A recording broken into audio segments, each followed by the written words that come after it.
শুনবো না সেই মিথ্যা প্রতিশ্রুতি, অহংকারীদের সমান পতন হবে যথারীতি।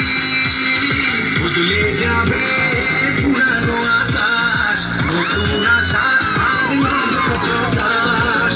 আমাদের একতার শক্তি দিয়ে জাগিয়েছে তারা এই হৃদয়ে, এইবার ইউপিপিএল সরকার।